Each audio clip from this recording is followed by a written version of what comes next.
Jangan sampai karena kebohongan kita merusak hubungan orang, apalagi hubungan saudara. Hati-hati, jangan sampai kita mengeluarkan dusta, saksi dusta, fitnah yang merusak hubungan orang, apalagi saudara. Hubungan rumah tangga, hati-hati, jangan ikut campur dengan rumah tangga orang. Hati-hati menyampaikan berita, jangan pernah merusak hubungan dengan kebohongan. Kalau kita sebut diri kita adalah anak Allah, anak Tuhan, ciri anak Tuhan itu membawa damai. Matius 5:9 berkata, berbahagialah orang yang membawa damai, karena mereka akan disebut anak-anak Allah. Kalau kita bukannya bawa damai tapi bikin onar, kita anak siapa? Jangan pernah jadi ular kepala dua, lidahnya bercabang dua. Ngomong ke A begini, ngomong ke B lain lagi. Amsal 10:31 bilang, mulut orang benar mengeluarkan hikmat, tetapi lidah bercabang akan dikerat. Hati-hati dengan lidah kita. Jangan cari muka kanan kiri untuk menyelamatkan diri. Jangan mengadu domba, jangan memecah belah dengan cerita beda di kanan, beda di kiri. Tuhan gak suka orang yang suka berdusta. Bahkan di akhir zaman dalam Yudas 1 ayat 17-19,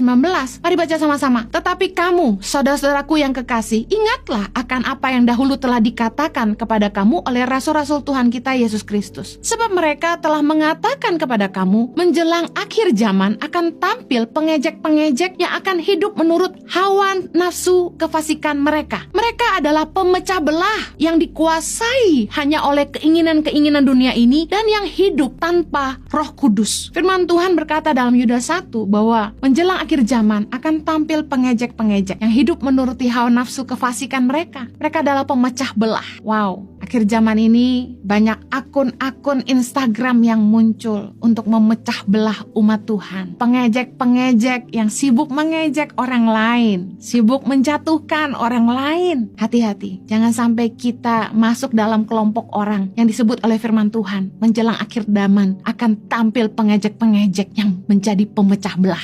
Tukang fitnah dan tukang pencemooh itu penyebab pertengkaran. Seringkali damai-damai, tenang-tenang, malah jadi ribut gara-gara ada tukang fitnah dan tukang pencemooh. Ayo belajar, jangan suka mencemooh. Mencemooh tuh gini, ngomongin orang, ngejatuhin orang, negatif tentang orang, fitnah, bikin berita bohong. Amsal 22 ayat 10 bilang gini, usirlah si pencemooh, maka lenyaplah pertengkaran dan akan berhentilah perbantahan dan cemooh. Bayangin, kalau ribut-ribut, cari pencemoohnya. Biang keroknya siapa? Usir, kata firman Tuhan. Begitu dia pergi, tenang lagi. Amsal 26 ayat 20, bila kayu habis, padamlah api. Bila pemfitnah tak ada, redalah pertengkaran. Bayangin, kalau ada pemfitnah, itu bikin orang ribut. Pemfitnah gak ada, pasti gak ada pertengkaran. Seperti api, kalau gak ada kayu, pasti padam.